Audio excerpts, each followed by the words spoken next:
I guess to start us off, the thing I try to keep in mind during every holiday season, as there is so much going on in terms of advertising and promotion and television specials and so forth, that wants everything to say this is, quote, as the song says, the most wonderful time of the year. Well, perhaps for some and definitely not for others. And so that's where, to me, it's always important, perhaps from 6 years of Catholic grade school, learning from the nuns, to always have compassion for the poor and to understand that there are people during this holiday season who don't have a home, who won't be celebrating Christmas in any way whatsoever because they simply don't have the resources to do so. Things are so oriented to money and family during the holidays that if you don't have money and you don't have family, how do you even celebrate the holidays at all? And so to answer that, I composed a song a number of years ago and recorded it on one of my albums, and I'd like to share that with you now. How shall we have Christmas? The mother asked her son. There's no money left to buy a tree, nor presents for anyone. Though we've worked so hard, it seems that it's all gone when day is done. So how shall we have Christmas? The mother asked her son. How shall we have Christmas?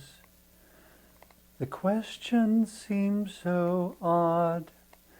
If my parents aren't religious and don't even believe in God, or the baby in the manger where kings and shepherds trod, how shall we have Christmas if we don't even believe in God? How shall I have Christmas when my family is dead and gone, and I have no one with whom to be? What do I celebrate alone? With shorter days and longer nights and nowhere to call home, how shall I have Christmas when my family is dead and gone? I shall find in Christmas a day to live in love, to be aware of what's around me, within and up above. A day to let the old be gone and look for the new to come. I shall find in Christmas a day to live in love. At one time in the long past, I was told that during this time of the year, there are actually 13 different celebrations, depending on which religion or belief system you're referring to. More recently, I heard that the count is now up to 25. Basically, everyone has a celebration at this time of year because it's when everything shifts. And for the Northern Hemisphere, the days finally start getting longer again. And in times of antiquity, that would be where people would see longer nights and shorter days and colder and colder and colder, to wonder if anything was ever going to get warm again, because in some parts of the world winter seems so long, and you wonder if spring will ever return, and will the sun come back, or are we facing the end of the world? And so that pivotal moment when the days started getting longer was this burst of hope that it wasn't a downward spiral that would never end.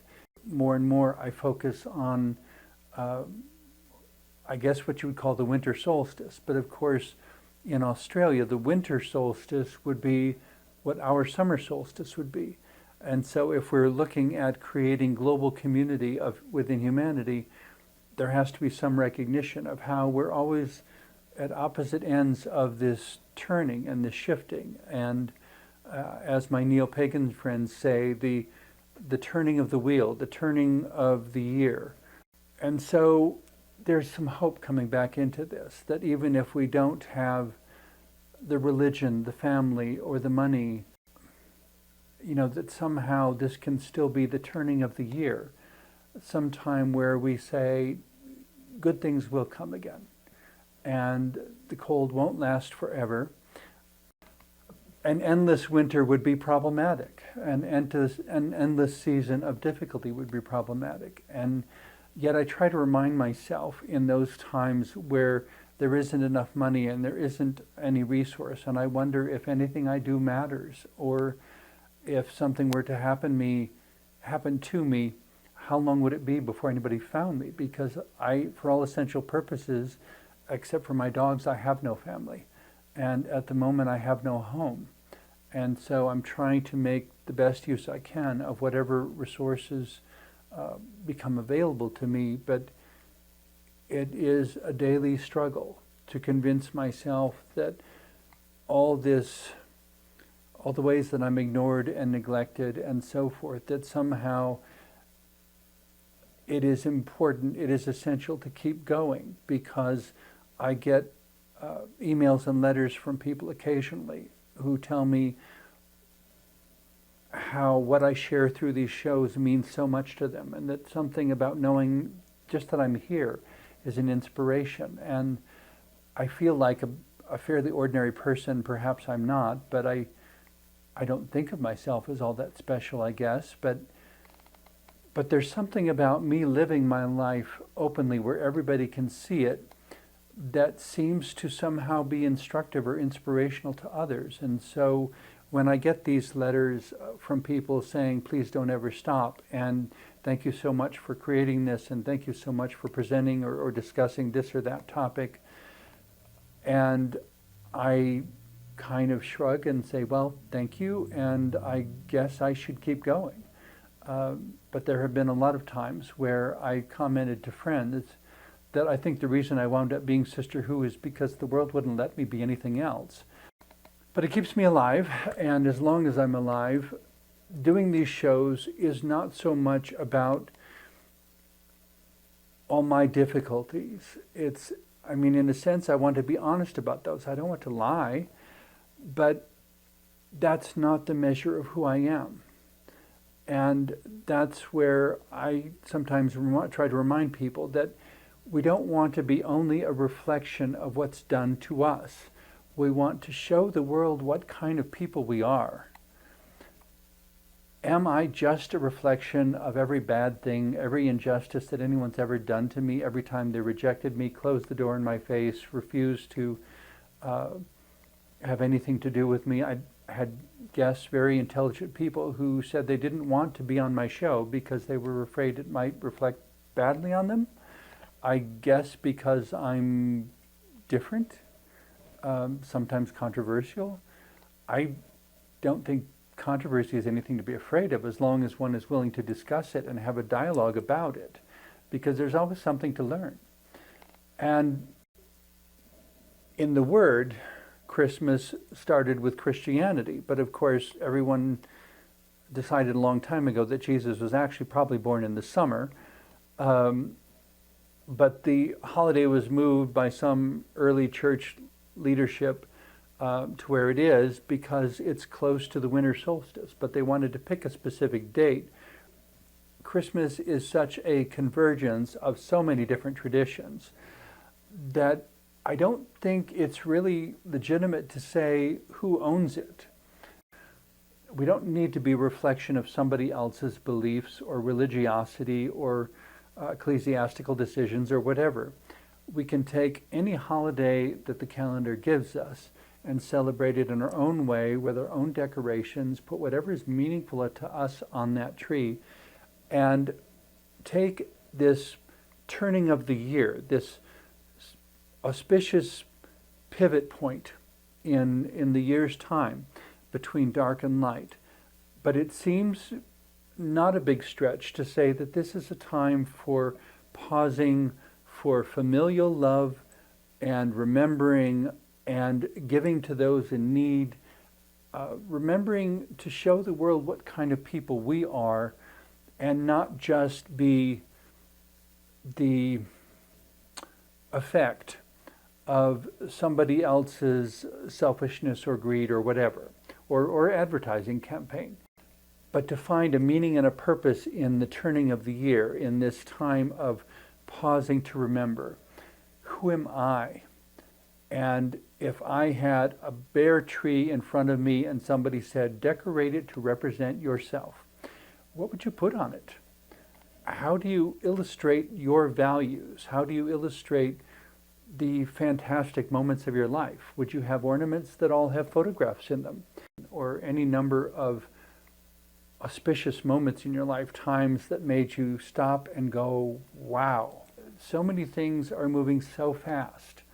And you ask any elderly person and they will tell you that life goes by way too fast. But we come to Christmas and, Valentine's Day is kind of the day for romantic love.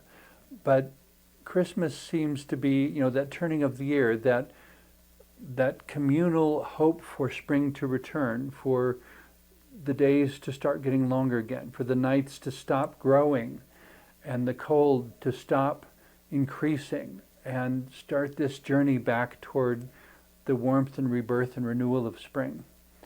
And we still have a lot of winter ahead of us.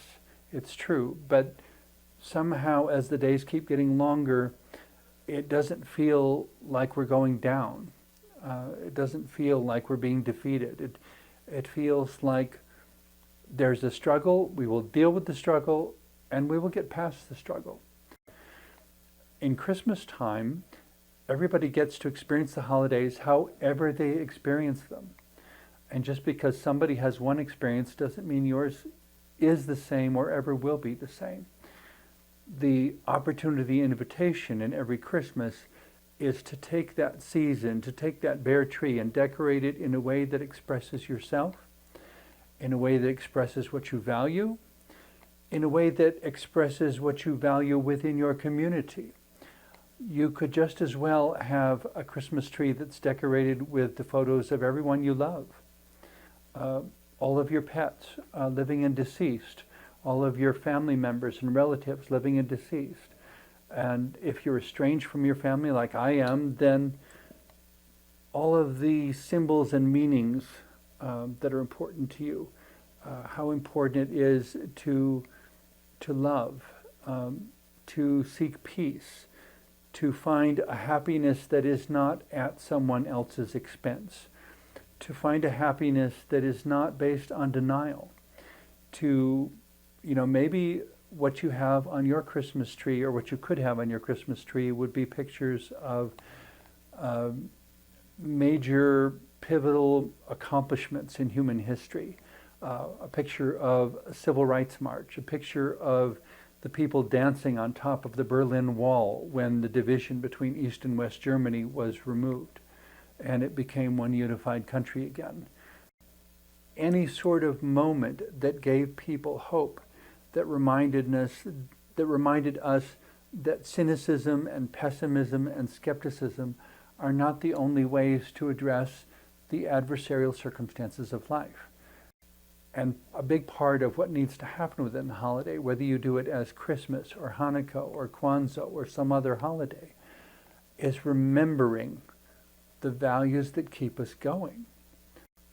A quote that came to mind earlier today was when I was thinking of Anne Frank, as she wrote in the Diary of Anne Frank, that when she was in the concentration camps, and she said every time somebody would hit her and she didn't die, she took that as an accomplishment, that in striking her, it was as if they were trying to devalue her and erase her voice and her being from existence, and they failed. And even though her body eventually did die, we still have the Diary of Anne Frank, and it has been shared and performed and read over and over and over again and studied in so many different ways. Did Anne Frank really die? Well, I guess physically she did, but her spirit and her voice and her insights and her perspective, to some limited degree, are still with us. That, to me, is a big part of what my life and everyone else's life can be about. That what we do with our moments is not just about making things more comfortable or convenient or luxurious. You know, to me, the people who suffer, the people who go hungry, the people who are homeless, are not just an intellectual construct. They're not just a headline in a newspaper. They're names and faces. They're, you know, the woman who was unable to leave her house when I was a young teenager, and I delivered newspapers. And whenever she came to the door, I took time to have a conversation with her, and I gave everyone on my route Christmas cards, even though I was only 14. It seemed like, you know, these were people who may not have anyone, or even if they did, they needed to know that they were valued and loved and noticed, and that they weren't just a category over there. That person who, they had a name, they had a story, they were a real person. And showing them respect and love and valuing them enough to smile at them and shake their hand and to recognize them as a real person and the impact that it made upon them and the difference it made in their lives. And how it was not just this endless stretch of struggle. I mean, from a purely logistical perspective, most of my daily life is an endless struggle dealing with overwhelming circumstances and too much information coming in. My autistic experience means that everything I see, everything I smell, everything I hear, it's all information that has to be processed. And when there's too much information coming in, it becomes overwhelming and exhausting. And so when I come home in the evenings, my whole apartment at the moment is pretty much lit only by night lights. And it's enough that I can walk around without stumbling into things. And I have a lamp over my desk so I can see when I'm working on something. The light is right there, but nowhere else.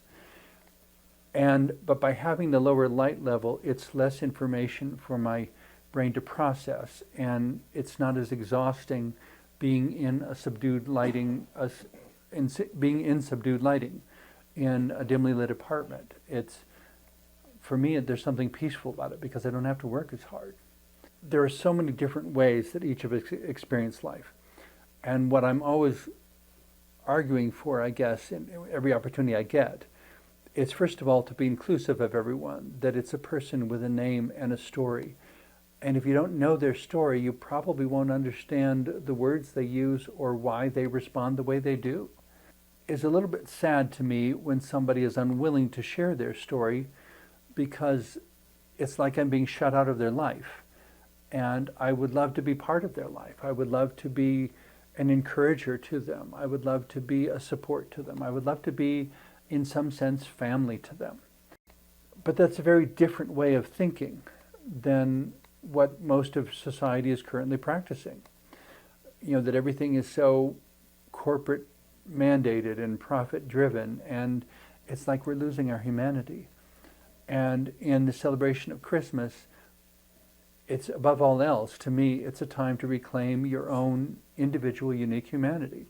Whether you're a person with a disability, whatever age you are, whatever race, whatever nationality, whatever religion.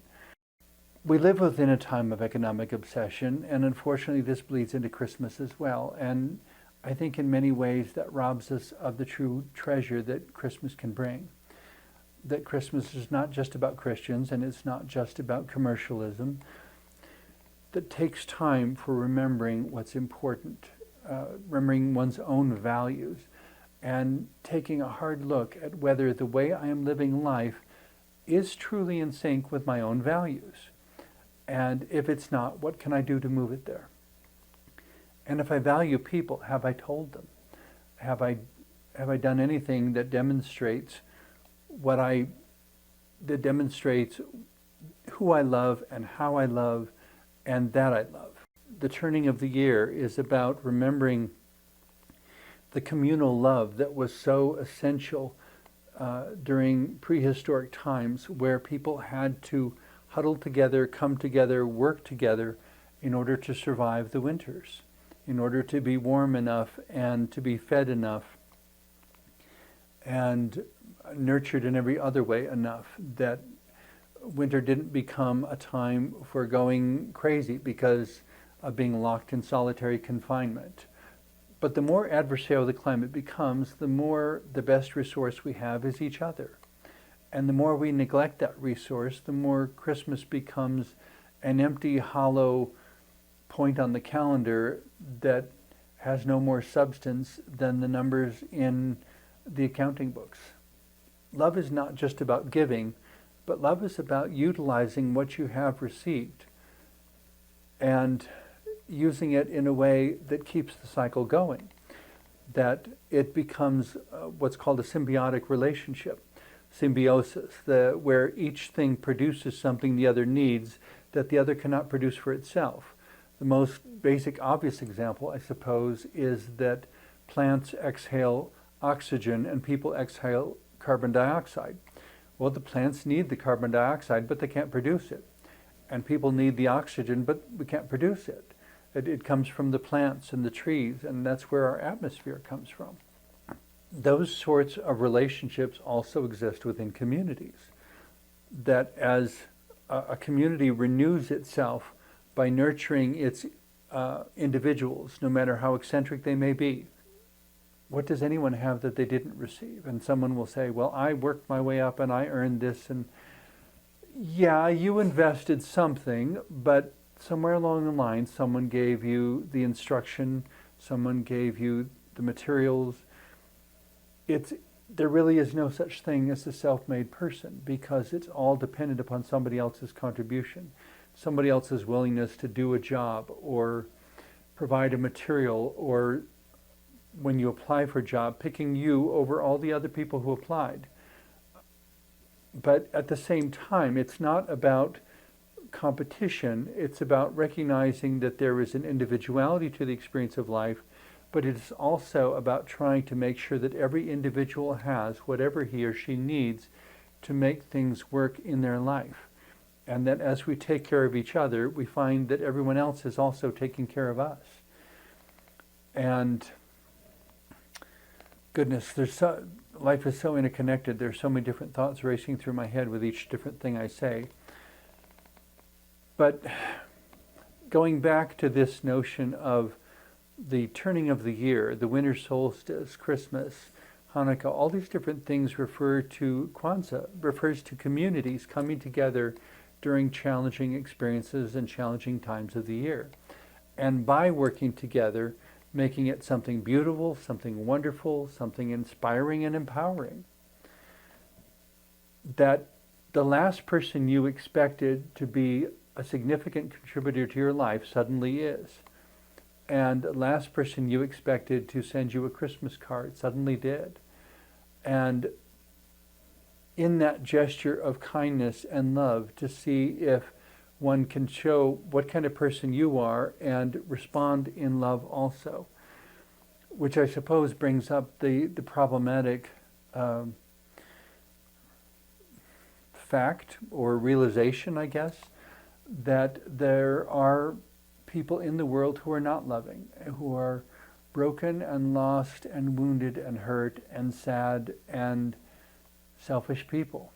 And is it enough to feel sorry for them? Well, that's one response, I suppose. I would hope that there are better responses beyond that also. The example that comes to mind a number of years ago, when I was in a committed relationship for 9 years with a man, and we had formed our own little two-person family and then added some dogs to that configuration. And I thought that since we, at least for a few years, had a stable sense of home together, that the appropriate thing to do at the holidays was to send a cordial greeting to all the different relatives in my family, and And so I thought that should at least include the direct members of my family and the next level, which would be cousins, aunts, and uncles. Well, unfortunately, for better or for worse, one of my cousins had married a woman from an extremely conservative faction of Christianity, and all the greeting card said was "Happy Holidays." I mean, it really didn't make any judgment one way or the other on anybody's belief system.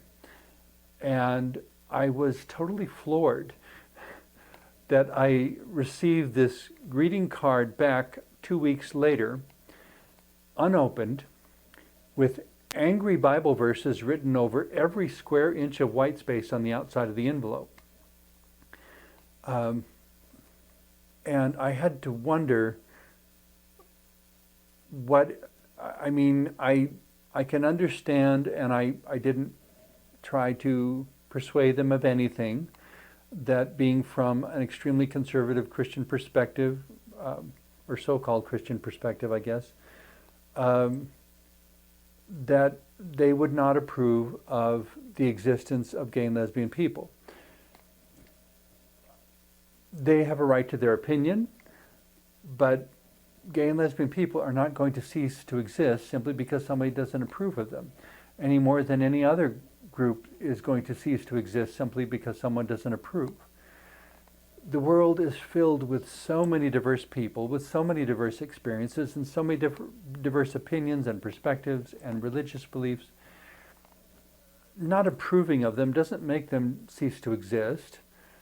And so, in some way, we all have to come to terms with the fact that the world is a diverse place, and it includes some people that I wouldn't approve of.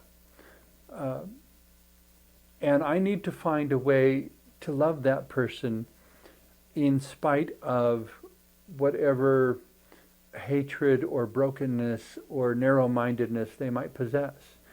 Because it's not about being a reflection of that hostile response.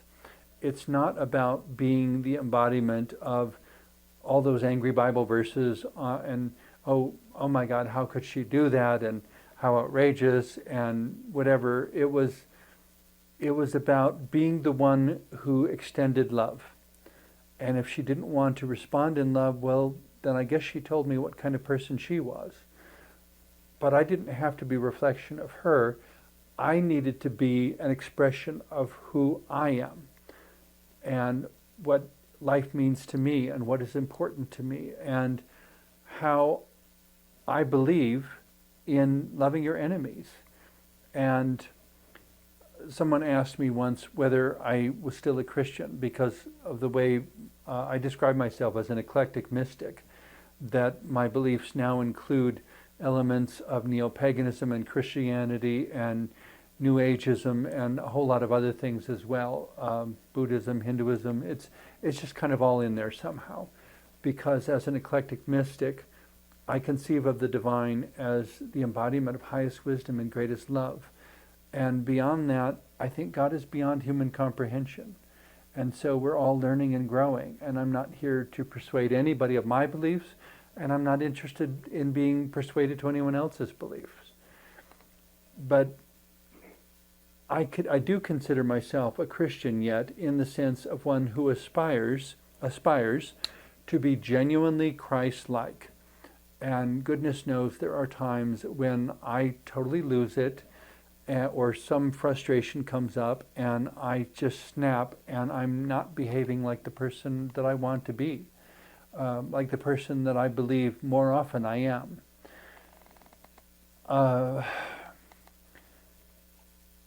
We all have our buttons, I guess some people say, the idea of having your buttons pushed, meaning where someone is so nice and so wonderful, and you mentioned this one topic, and oh boy, they cannot tolerate that.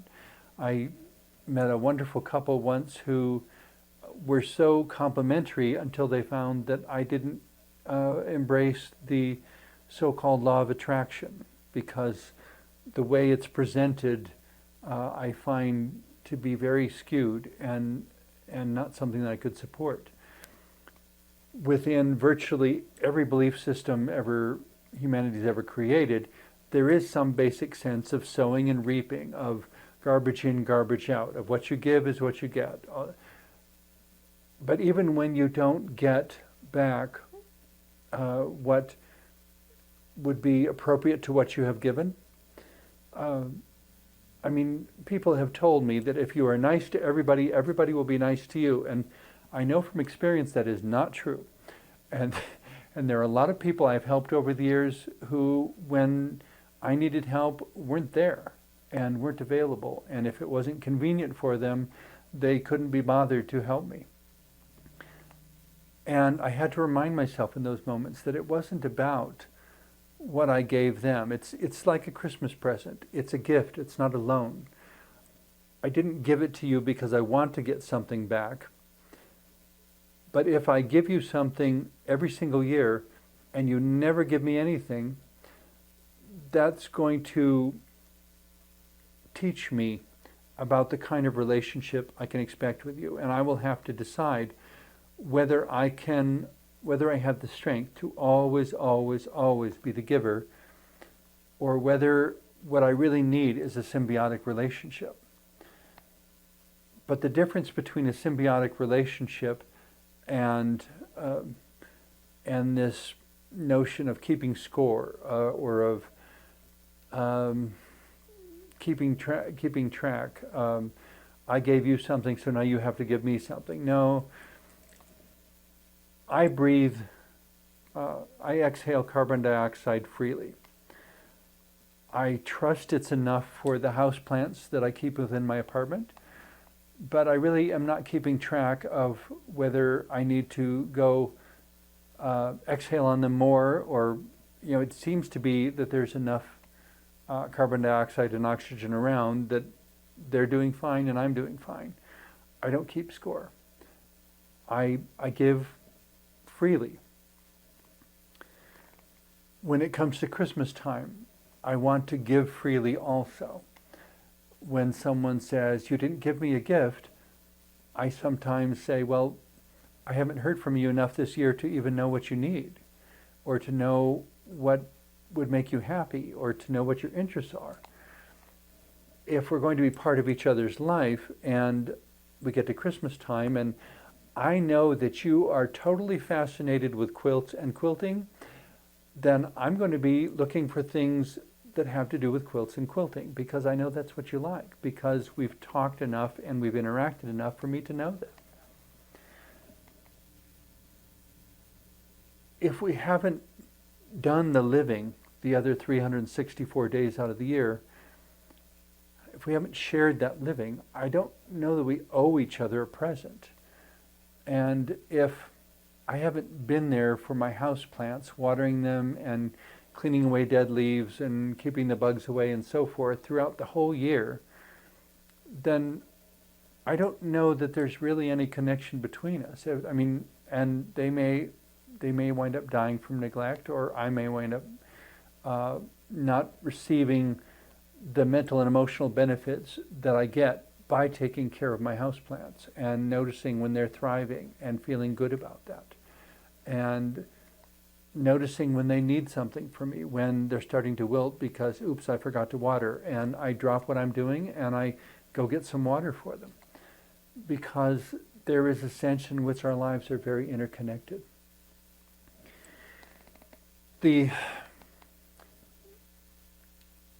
I started the show with a song that I wrote where I was trying to come to terms with the more difficult side of Christmas, I guess.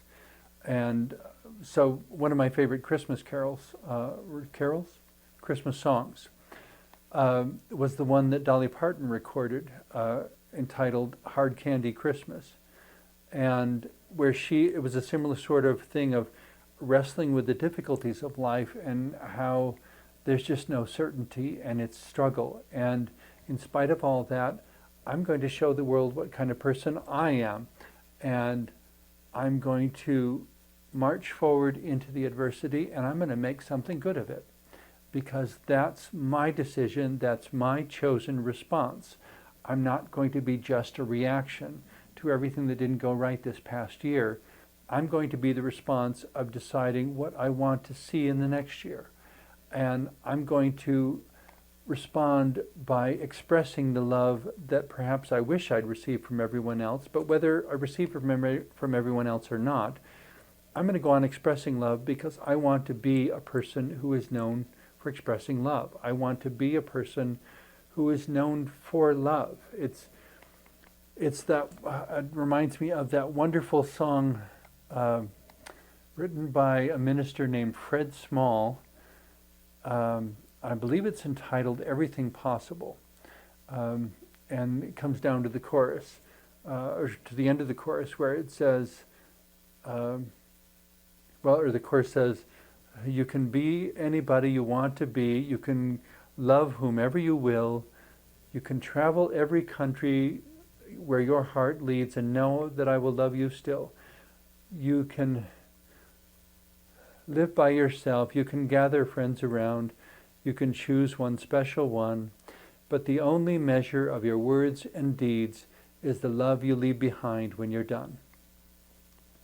And that's really what it comes down to. And in that sense, Christmas, in the broader sense, not the restrictive Christian sense, Christmas is about communal love and about being together and coming together in that time, and with our arguments, with our agreements, at the end of it all to still say, even if we disagree, I still believe in you being alive, I still believe in you being here, and I'm willing to support that in whatever ways I can. And because we don't have to be the same and we don't have to agree, it takes all kinds to make the world work.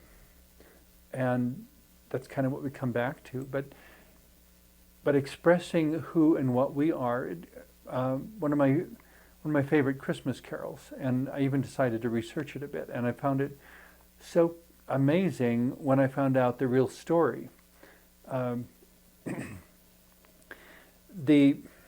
Well, let's start with the song.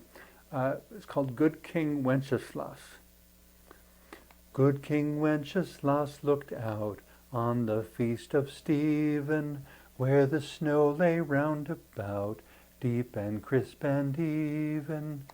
Brightly shone the moon that night, though the frost was cruel, when a poor one came in sight, gathering winter fuel.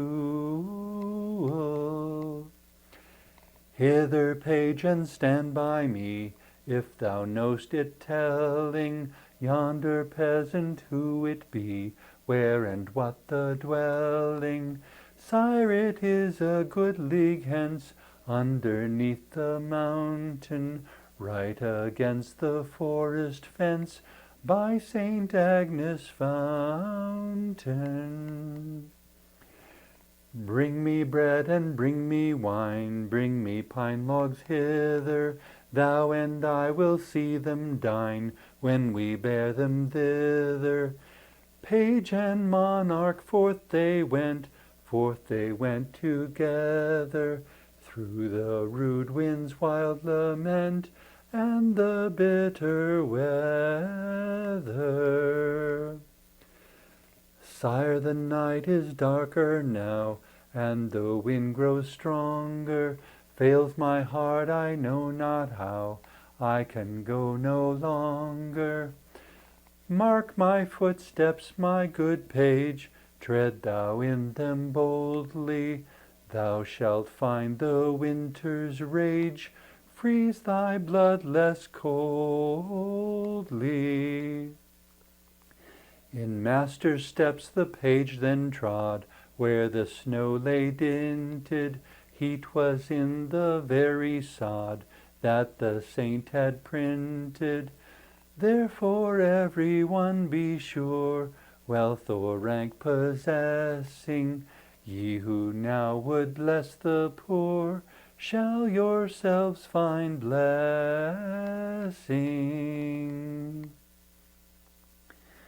It's always been one of my favorites, and so at one point I finally did some research, and I wanted to know who was good King Wenceslas, and where and when did he live, and And I don't remember all the details precisely, so please don't quote me on any of this, but I think I'm remembering somewhat in the ballpark.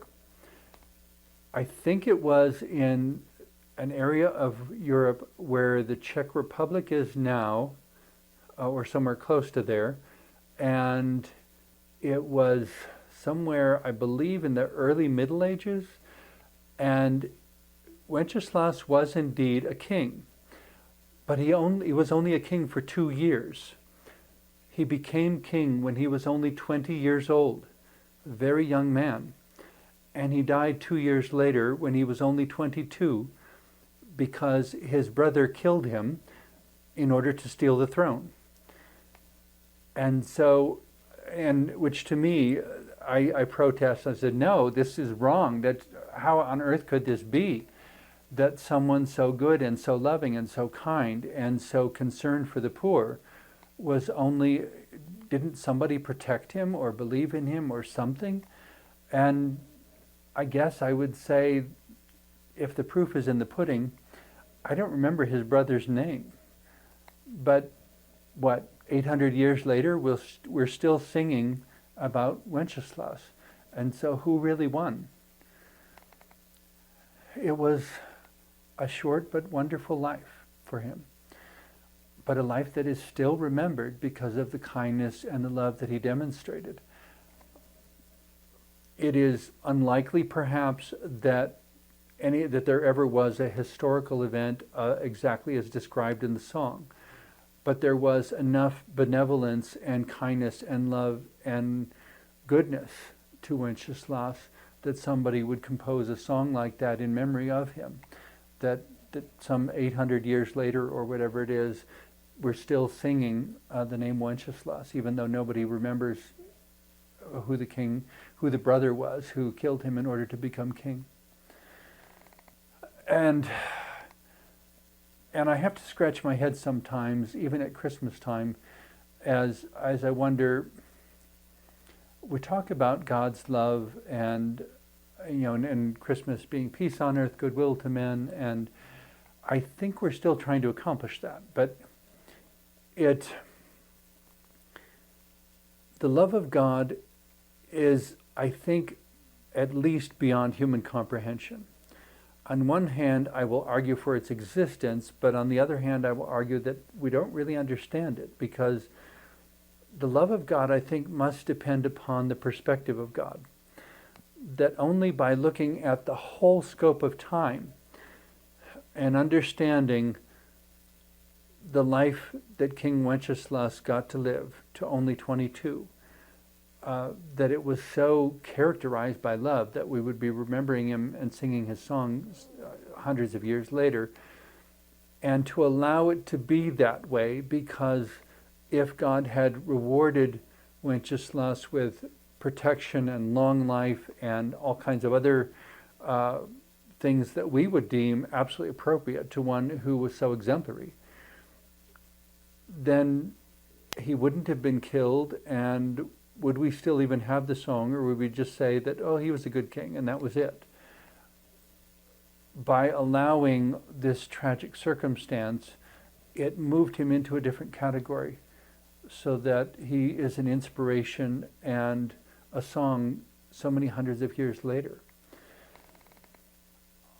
In reading the Bible stories, considering all these noteworthy people in the stories that God loved so much, and consider my servant Job, there is none like him. And God's love for Job allowed all that suffering and loss to happen throughout the book of Job, as it's talking about death of children and sores on his body and losing everything and sitting outside the city in a pile of ashes. And then it says that God restored all his fortunes, and he had wealth and family and house and everything that he lost. That didn't change the fact that he had sons and daughters who had died previously, and that maybe on a particular day of each week, Job would go to the cemetery and place flowers on their graves, not forgetting that they were real people, that they weren't just the category of the sons and daughters he lost. They were individual names with individual preferences and hair color and everything. Maybe some of them played musical instruments, all sorts of different things. They were very unique individuals to Job. He was their father. And the story of Joseph being sold by his brothers into slavery in Egypt, and serving in Potiphar's house and being thrown into prison for 2 years before Pharaoh had a dream one night. The love of God did not prevent Joseph from spending 2 years in prison. And the love of God did not prevent Job from suffering greatly, extremely. And it leaves any serious person of faith questioning what makes the love of God so wonderful.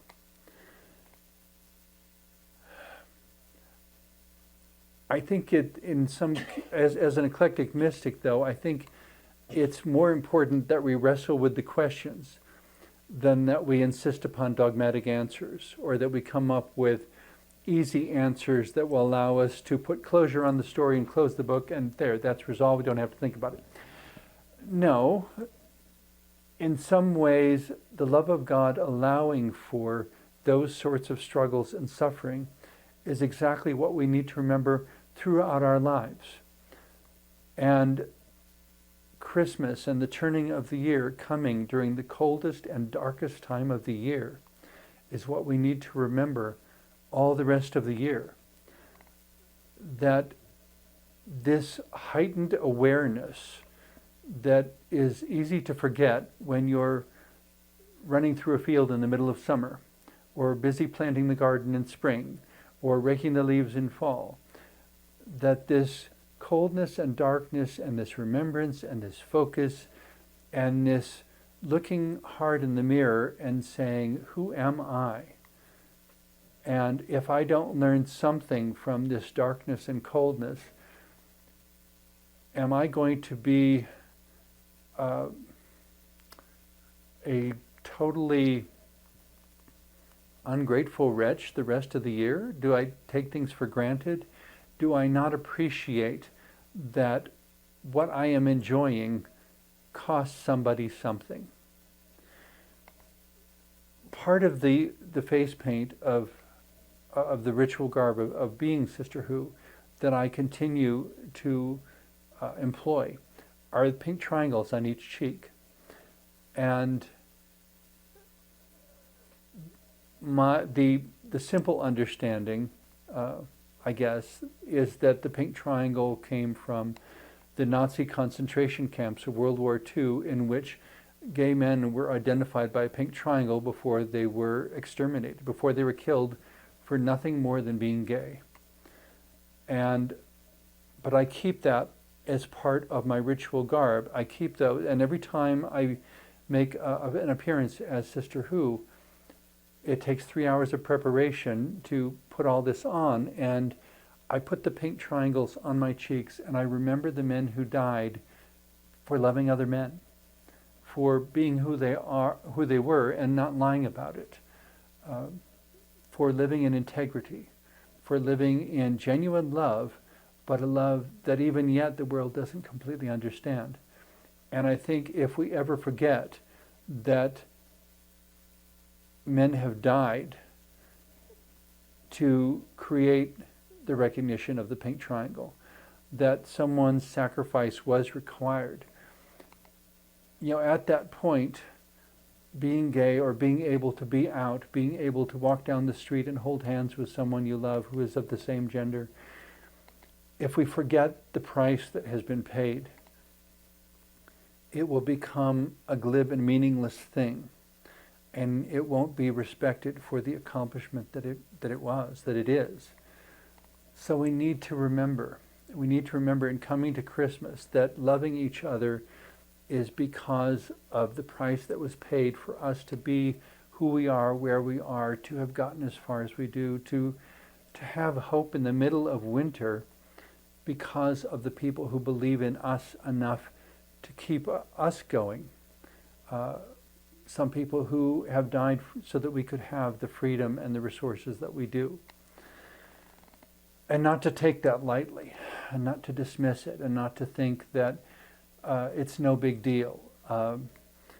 And part of that, to me, I guess, is seeing gay men who now, as more and more acceptance is achieved within large cities, that the supposition that the struggle is over, it's done, we don't want to make anybody uncomfortable, so we just won't mention this anymore. And the more being gay and being out is not talked about, the more, in effect, they're reconstructing the closet. The more we don't take time to remember the sacrifices at Christmas time, the more it becomes a hurried experience of there's the tree, there's the presents, rip open the packages, see what it is, okay, thanks, okay, next thing, and on. And we take for granted the effort and the sacrifice and what it means that somebody chose to give something specifically to us, and how to appreciate that love and kindness by utilizing the gift in some constructive way. That it not become just a meaningless little thing of we're just going through the motions without thinking about what it means. But to recognize, even if we are going through the motions, to take the time to start thinking about why we're going through the motions and what does it mean, and how is it empowering our lives, and how do we relaunch ourselves into the new year with a renewed and valued and reaffirmed sense of purpose, that we bring to the springtime, the new year, the renewal of things. We bring a new renewed person who has depth and understanding and appreciation, who doesn't take things for granted and doesn't treat them lightly, who doesn't treat gifts disrespectfully because we understand what they cost. And to not take freedom lightly because we understand what it costs. To not take the freedom to love whom you love, to marry whomever you will. To not take that lightly or for granted because it costs somebody their very lives, and it costs decades and decades, and in some cases hundreds of years of struggle.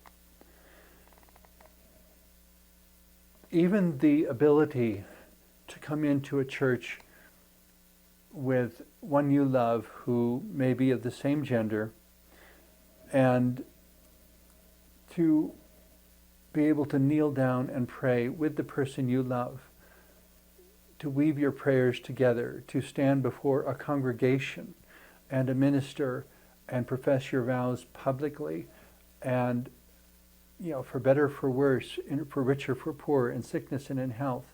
When everybody is getting divorces because somebody lost their job and we're broke now, or something didn't work out, or I found somebody better, and I don't care that we have 20 years of memories of building our lives around each other. That all these things are accomplishments that were not easily done. And to pause for a moment at Christmas time, whether kneeling in a church or kneeling in a forest or whatever place you find sacred, looking through a telescope at the stars in the heavens and feeling a sense of awe, and finding in that sense of awe a sort of sacredness that causes humility and that causes remembrance, and that brings depth to one's soul and depth to one's appreciation. That it is not a light and easy thing. As we're approaching the end of our time, there's one more reminiscence from a book I read that I'd like to share, because it's a book I recommend to absolutely everyone. It's entitled Walking on Water. It was written by an author named Madeleine L'Engle, who is most known for her children's book, A Wrinkle in Time, but she also wrote this other book, Walking on Water, subtitled Reflections on Faith and Art. And in there she talks about being a grandmother and putting her granddaughters to bed in the evening, and one evening a granddaughter turning to her with this absolutely profound but innocent childlike question. Innocent question of childhood, I guess. Is it all right? And at first she just said, well, yes, of course it's all right. And she said, no, really, Grandma, is it really all right? And she said, and she goes into this reflection where she had to think of this granddaughter's predecessors, her great-great-grandparents and grandparents, and the problems that they endured, and fleeing from burning houses, and going through war times, and all the struggles that her ancestors went through, and all of that coming down to the existence of this beautiful granddaughter in front of her. And in that broader, deeper understanding, she says, having feet planted on the rock, being able to say, yes, it is all right. All of that suffering and struggle happened so that you could be here, so that you could live and you could explore the capabilities of your life. Explore your ability to give, your ability to love, your ability to bring peace into the world. Mutual respect, even between arguing relatives at Christmas time. To say that even with our arguments, I'm glad you're here. I'm glad that our lives have overlapped. I'm glad we have the opportunity to give to one another and to be together during this dark and cold time. And in this dark and cold time, to find a renewed sense of unconditional love. And now may you be blessed with love and peace in the pursuit of your own dreams and in all your dealings with the diversity of humanity around you. Amen. I shall find in Christmas a day to live in love, to be aware of what's around me, within and up above. A day to let the old be gone and look for the new to come. I shall find in Christmas a day to live in love.